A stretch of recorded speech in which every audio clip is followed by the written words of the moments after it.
BNP Paribas présente la Net Agence. Restez connectés à votre vie avec la nouvelle agence sur Internet de BNP Paribas. Ouvrez votre compte en ligne.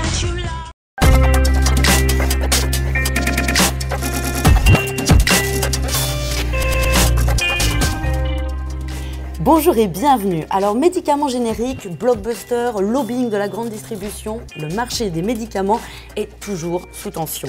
Alors, qu'est-ce que nous réservent les laboratoires dans un avenir très proche? C'est ce dont on va parler dans Paris Tech Insight après avoir regardé notre sujet. En 2008, la pression s'est accrue sur les médecins français pour prescrire des médicaments génériques. Les producteurs de génériques peuvent également copier les couleurs et les packagings des médicaments qu'ils copient. Apparus en 1996, les génériques sont en constante progression. Une boîte sur 5 vendue en 2009.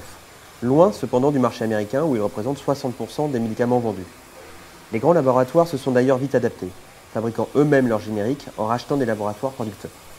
Claude Le Pen, bonjour et merci d'être avec nous. Vous êtes économiste de la santé, professeur à Paris-Dauphine.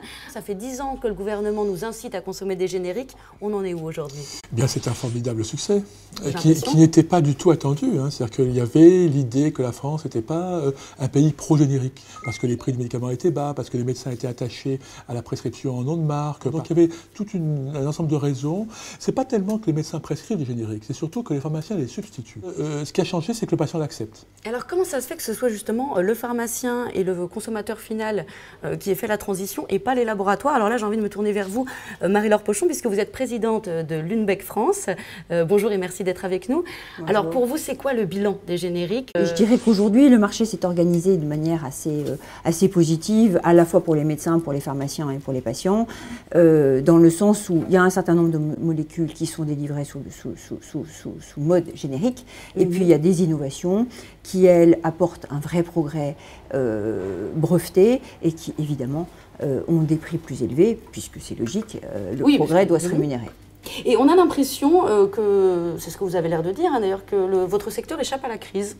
C'est le cas? Pas du tout. Non, le secteur a été moins touché que la crise, que les autres secteurs. Mais il faut savoir que la sécurité sociale est lourdement endettée, qu'elle a franchi en quelque sorte les années 2008-2009, mais avec un endettement qu'il faudra peut-être payer en 2010 ou 2011. La santé croît environ de 3-4%. L'industrie pharmaceutique a fait une croissance relativement faible, une des plus faibles de son histoire, environ 1% de son chiffre d'affaires en médicaments remboursables. Et l'année prochaine, il va y avoir un déficit qui est au-delà de tout ce qu'on peut imaginer, moins de 30 milliards d'euros, 34 milliards d'euros précisément. Et donc là, on attend, il y aura peut-être des mesures un peu plus restrictives pour essayer de rétablir les comptes publics. Si vous voulez, on est face à deux changements majeurs, c'est-à-dire les payeurs qui aujourd'hui très clairement sont en déficit, et de l'autre côté, notre capacité à apporter des molécules nouvelles. C'est vrai que le sujet pour nous, c'est d'arriver à développer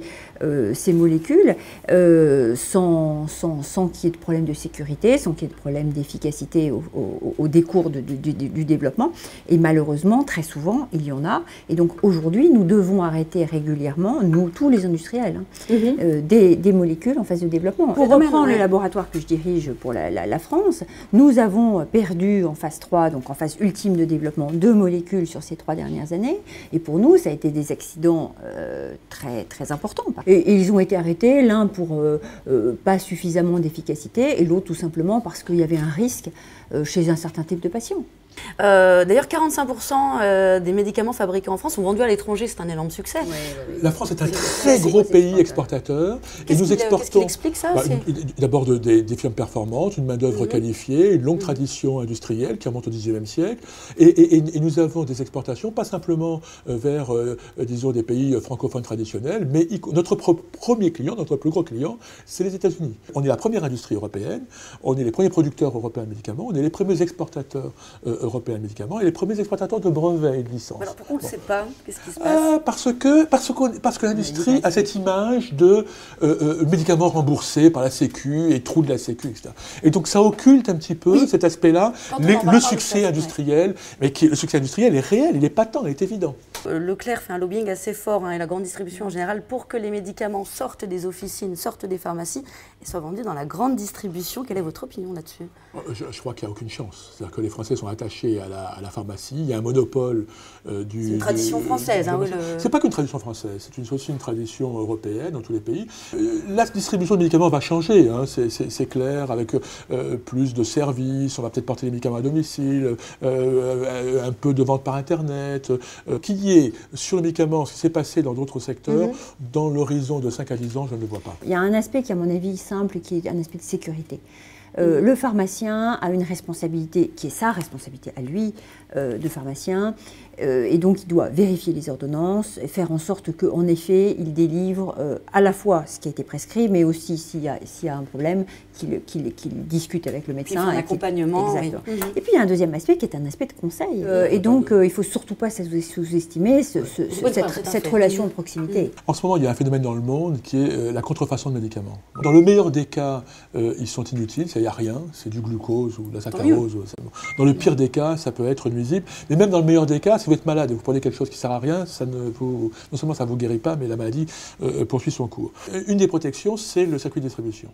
Donc fragiliser aujourd'hui le circuit de distribution, l'expertise du pharmacien dans la sélection, ouvrir la porte à ce serait en tout cas risquer, prendre un risque qui n'est pas nécessaire. Pour parler un petit peu d'avenir, qu'est-ce qu'il y a dans vos labos à qui je pose la question, Marie-Laure, directement On travaille beaucoup sur l'Alzheimer, la maladie d'Alzheimer.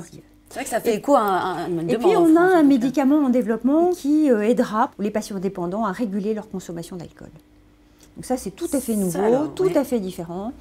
Et on a l'espoir de pouvoir résoudre un problème majeur d'ici 2-3 ans.